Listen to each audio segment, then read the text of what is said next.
It's a sail, Jim, but not as we know it.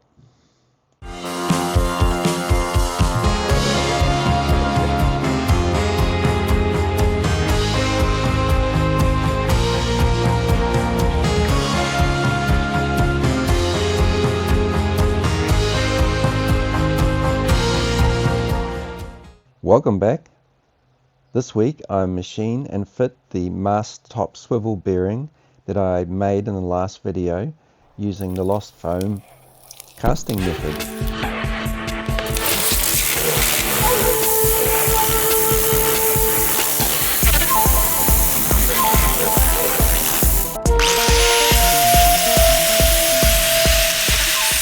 I'm not relying on this joint at all, but you can see what I mentioned in the last video there, when the plaster of Paris that you paint on, watered down, you can get into a crack like that and it'll come out in the casting like that, so you have to seal cracks. Make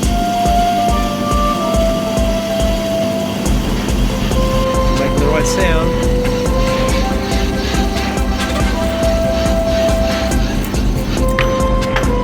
Yes!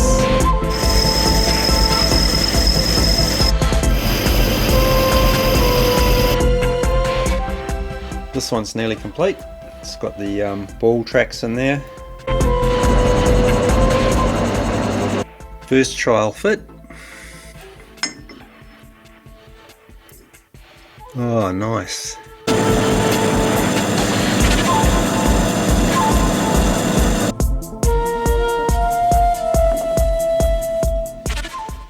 So that's the top race on the left there. I just have to part it off, made.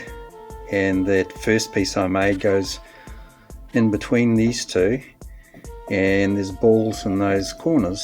Some balls go in that corner and on the other side in the same place. I was using grease to install the rollers and balls in my mast bearings, and someone suggested in a previous video that I use some shaving gel, so let's see how this goes. You should be able to wash it out with water afterwards, no doubt. Certainly smells like shaving cream. Well, that was a great tip, whoever gave me that tip for using shaving cream for keeping the balls in place. It smells much better than grease.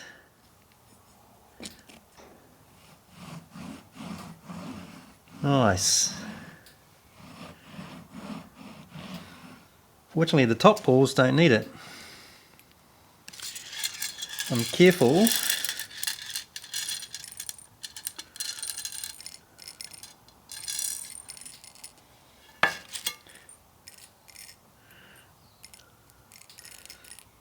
wouldn't like to do this on the water though.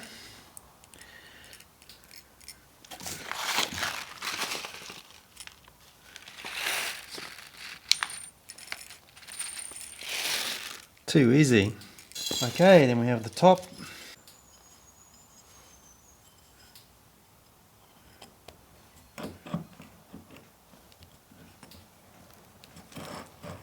I thought I'd made enough clearance, but I don't think I have.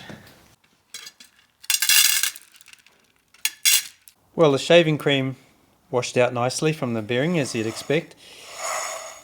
And this is the first job I've done on the boat, I think. That smells quite good. I'll put these screws in eventually with Loctite. But I've got a little plastic spacer under there at the moment.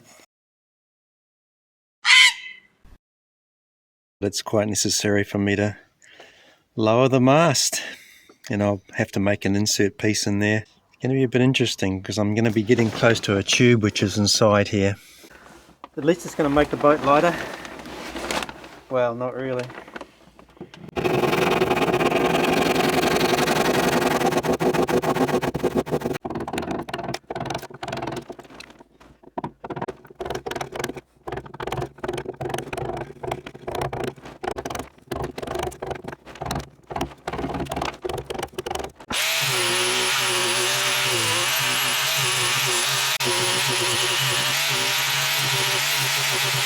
So that's not too bad for the first go, first guess. Yeah, there's about barely a finger width there. I didn't hit the tube which is inside here, which stops on the other side of this beam here. Well, what's my plan today? Well, I plan to have a better day than yesterday. I was suffering from a bit of decision fatigue. My only way through that really was to just look at each project one step at a time, do the step, not try to think of the big picture too much, which is not necessarily a good thing, but it allows me to move on with the projects. So yep, today the project is to glass this. This was necessary to do because whether I stuck with this rig or went to a junk rig, which I'll put on the back burner at the moment, I had to cut this out so the mast could rotate through the tabernacle and the foot of the mast come up through here. So that was a mistake which I explained in a previous video where I changed the pivot point on the tabernacle and I didn't realize the ramifications that that would have. And the other thing is to get this swivel on the top of the mast. So I have a decision or two to make.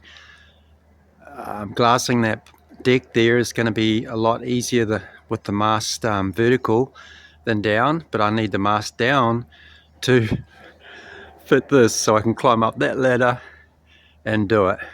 Nothing's ideal, but that's the situation I've created for myself. So the most important thing is to get that deck glass and then that resin going off as quick as possible because it was freezing last night. And so everything's really cold, so I'll warm up that bit of timber where I'm going to glass, and so there's not air coming out of it all day as it warms up. I'm going to have some lines going from the swivel at the top of the mast down to, they'll be working as topping lifts for the booms, and it looks like I'll build booms.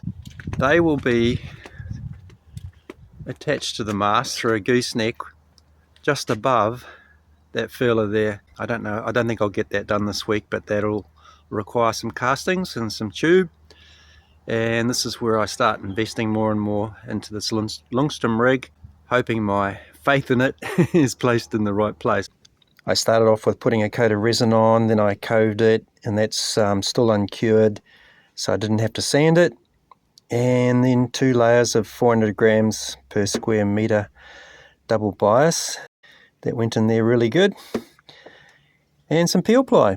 So this will be mostly cured up tomorrow, although that's why I've done this in the morning, because our temperatures at the moment are getting close to freezing at night, so not much curing is going to happen overnight. But then tomorrow I can get onto that mast again, the masthead swivel fitting. I can fit to that. In the meantime, I can work further on my ideas for the booms for the mast. So one job at a time, we're getting there. Another day and another step closer to finishing this Ljungstrom rig, right? Another day closer to the water.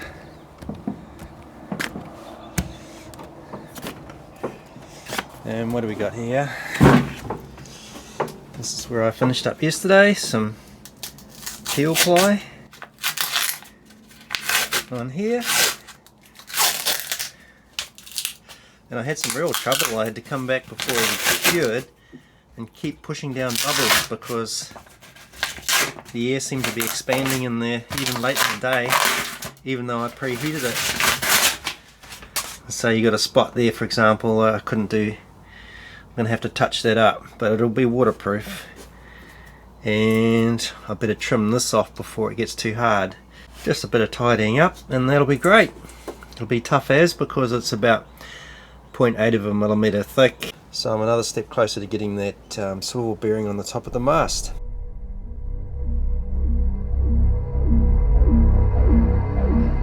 Well, the mast raising was going good with the sail weight there, but I've just had a spot of bother, as you can see right there. I just thought I'd give this a little bit of an extra tighten. I found the limit of that cast aluminium there. It cracked. So now if I pull on this line hard, what'll happen is this will slide up, and that won't be a good thing. Just to get it up, what I could do for now is put a bit of wood between here and here. But I really didn't expect that. I thought I could tighten those clamps up pretty hard. But when you look at the area there, it's not a huge sectional area. I've got a few of these clamps and I've got a much better idea now how much to torque them up. What's the solution? I'm going to have to think about that. In the meantime, I want the sail up. Roll on the prototype challenges. If I can fit the sail with the mast down at this position, that'll be great, because then I don't have to use a halyard. I can just shackle the head of the sail to this ring up here. And then I'll have more room down below for my boom bearing, my boom's bearings, just above the furler. So let's see how this goes.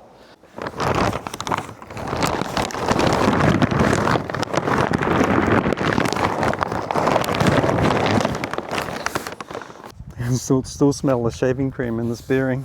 But the big question is, will I be able to raise the mast like this? Well, there it is, for better or worse, for today's effort. It's not too bad, got a bit of a cooperative wind blowing there. In the next video, I hope to have made some progress with those booms. Any ideas on those are most welcome. Thanks for watching, guys, and I'll see you next week.